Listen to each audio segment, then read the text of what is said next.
Hi there, I'm Jason from All the Mushrooms, and today we're going to be making mushroom tinctures. There are a few ways to do it. Get the cheapest vodka you can find, and a jar of mushrooms, those are reishi mushrooms there, and pour one into the other and shake it up and leave it somewhere cool and dark for 4 to 5 weeks and shake it every day and see what happens. We're going to go a bit faster than that. We're going to be using a sock slit extractor, a heated magnetic stir plate, round bottom flask, and we're going to be crushing our mushrooms up in the food processor, which is extremely loud. We'll also be using pure ethanol for this. I'll leave it as an exercise to the reader where you can find 96% ethanol or higher. This is a magnetic stir plate. Basically, it's got a spinning magnet, you put a stir bar on it, and it stirs with it. And that lets you put this magnet into the flask there and stir it without actually having anything in there. It also can heat to quite a temperature. We're going to keep it around 85 degrees or so. We're also going to use a small submersible recirculating pump for the cooling water and some rubber hoses and stuff that I'll find. So first we're going to add some quantity of mushrooms to our food processor there. These are already cut up a little bit. We're aiming for about that's a little too much. We're aiming for about a cup of crushed up mushrooms.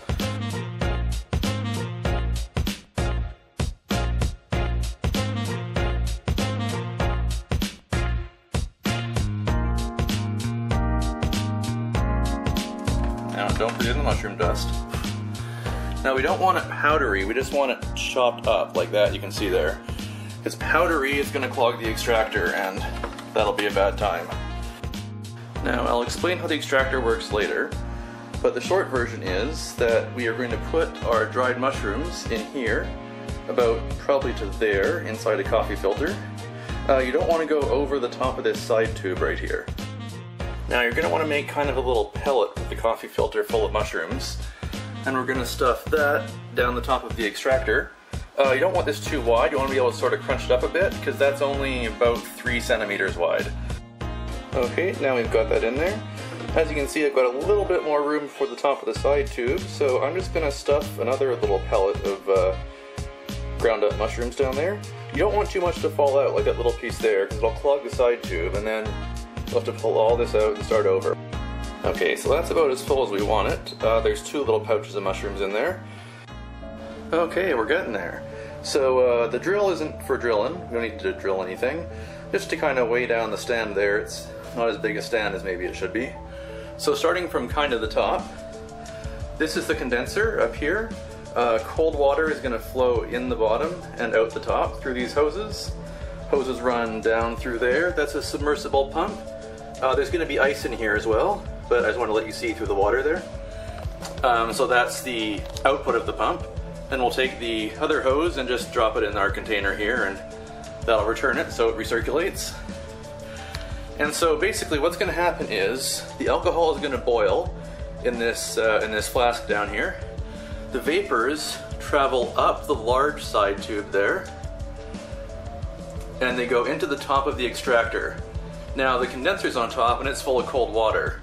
So the alcohol is going to recondense in the condenser, and it's going to drip, drip, drip down onto our mushroom material there. It's not actually open at the bottom there, that's not a tube. Eventually the water levels, the level of the alcohol is going to get higher and higher and higher. And when it hits here, see this little siphon tube down here? The pressure will make it just tip over, and the entire contents will drain down through the siphon tube back into the flask. And then it repeats over and over. So basically it's continuously dumping hot solvent over the mushroom material over and over and over, which greatly speeds up the extraction. And we can do this in a matter of hours to days instead of weeks. Now we've got a stir bar in there and also some boiling chips. You want those, just little pebbles or anything clean that's got a rough surface, because sometimes the inside of the flask is so smooth there's nowhere for the alcohol to boil. And then it gets superheated and anything dropped in will make it violently boil over, and that's very, very bad. So you want to have something for it to boil on. So we're going to add about 400 mils of our ethanol here. I'm kind of eyeballing it. It's not a precise measurement by any means. We just want to have a little bit left over because we're trying to make about 400-ish mils of the alcohol portion of the tincture. Yeah, looks about good. So we'll just take out the funnel and we'll cap that off so the alcohol doesn't come out. And now what I'm going to do off camera is just pour a little bit of alcohol in through the top, just to kind of wet the material, and this will help the first extraction go faster. Okay, so the recirculating pump has started. Water is flowing. I'm not sure if you can see it, but it's in there. So we're just going to get our ice and dump that right there. It doesn't have to be ice in there all the time, but the water should be cool, because we want the alcohol to condense. As you can see, I poured about 50 mils in through the top, and that just wet the material there. You might be able to see there's starting to be some coming through the siphon tube just from what I poured in, but it's going to get a lot more full. And so we'll turn on our stirring, turn on our heat to relatively high. This goes to 300 Celsius, so we're not going that high, but we're going high enough. And now we're going to just let this do its thing, let the circulating pump run, and we'll come back in maybe half an hour. Okay, we're back. It's about 20 minutes later. The ethanol is boiling rapidly.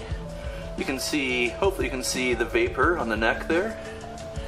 You can certainly see the vapor here in the extractor, and that's the alcohol dripping down from the condenser, down off that little thing there, and onto our mushroom material. There's not very much liquid here yet. As you can see, the side tube's only about ½ an inch up, but this will keep running and that dripping will speed up, and we'll get there, hopefully within about 45 minutes. So we're back for just 1 second. You can just see the siphon tube starting to fill up there a little bit, and how it's starting to take on the color of the mushroom. The yellow there, that'll get darker, and then it'll of course eventually fill all the way up. You can very much see the alcohol condensing and dripping down there. And I've just refilled the reservoir with ice. It doesn't, again, have to be full of ice, but it works better when it's cold. And I've turned my fridge ice maker up to maximum ice, or whatever it's called, so hopefully that keeps me in ice. It's been known to run out over long extractions. This can take hours. Some folks leave it overnight. I'm not that comfortable with that. I just turn it off overnight, then I restart it the next day. As a note, you don't really have to use a heated stir plate. The stirring's optional as long as it's at a good boil.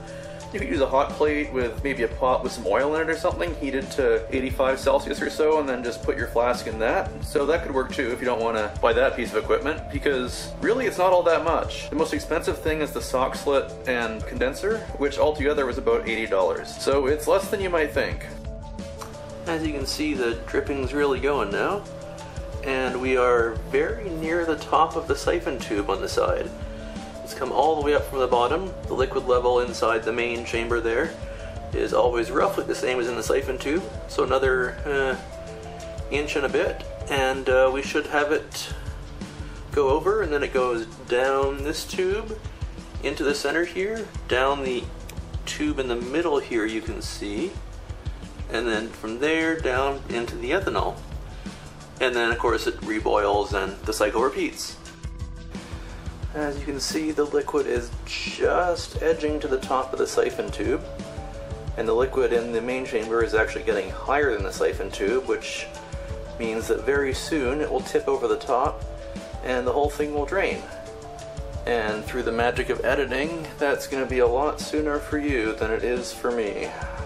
And now we see, yes, the siphon tube is draining, the liquid level is dropping in the main chamber, and the liquid is all being drained into the flask. So that will continue on down as the liquid all drains out of the mushroom material there. And eventually there's nothing but bubbles left in the siphon tube. And all of the nice tincture stuff is in with the alcohol there. So now the alcohol will boil back off of this and keep on going back up. And the cycle repeats. This is one cycle of it. I usually go for 8 or 10 cycles. It takes about half an hour to 45 minutes per cycle, so if you start in the morning, you can finish in the evening. One interesting thing to note is that the top of the condenser is actually open, so It's open all the way down from where the ethanol vapor comes up all the way to the top. But the condenser column is cold enough, you can see the condensation there, that no ethanol ever actually comes out the top. You just don't want to seal it up airtight because then it might build up pressure and that'd be bad times all around. But yeah, you don't actually, or you shouldn't ever smell the solvent while you're doing this. If so, something is going very wrong and your column is not cold enough and you should really fix that. This is looking delightful now. It just gets darker and darker the more cycles it goes through and the more mushroom material is extracted. So we're just about to finish another cycle here, at least hopefully very soon. I'm not sure if you can tell, but the liquid in the siphon tube on the side there is a lot more clear than it was when we looked at the first cycle. So what that's telling you is that the extraction is nearly complete, as in whatever's going to come out of the mushroom into alcohol has come out of the mushroom into alcohol. After this, we're going to be extracting again in water, which is a lot easier, to get the rest of the goodness out. And there we go. So yeah, this is a largely clear, well not quite clear, but nearly clear liquid coming through right now. And the liquid down here is getting quite dark. So our extraction is proceeding really, really well. It's kind of like a self-flushing toilet when you think about it, which is gross to think about, but it really is. So our extraction is coming to an end in the not too distant future. So at this point the liquid in the siphon tube is running almost clear, and once this cycle finishes we're going to stop the extraction.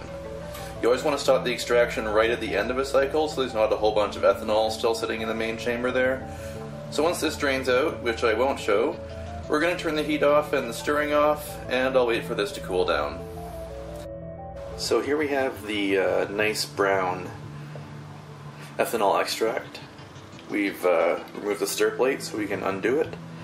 And I'm going to pour that into a spare flask and then set this up tomorrow to use water instead of ethanol. Okay, so now our extraction's finished, with the ethanol at least, and we're going to attempt to pull the material out of the sock slip, which is never graceful. There's a lot of ripping of paper involved, but that's okay. Of course you want to keep the paper out of your tincture there. So you're going to want to clean this out, but of course be careful not to wash those little bits into the side tube, because then you're going to have a bad time. Okay, so now we have our already extracted gunk, and now we want to do the water extraction. This is about 600 mils. Take our stir bar, drop that in here, and then we're going to put this on the heated stir plate with heavy stirring and reduce it until we're at about 500-ish mils perhaps. That's just heating. You can do that on the stove or a hot plate if you wanted to. So we're back on the stir plate. I'll turn the stirring on. Relatively mild stirring. This will get really chunky and it might knock the stir bar off. Starting to go there. And then we're going to heat it reasonably high because we are trying to boil water.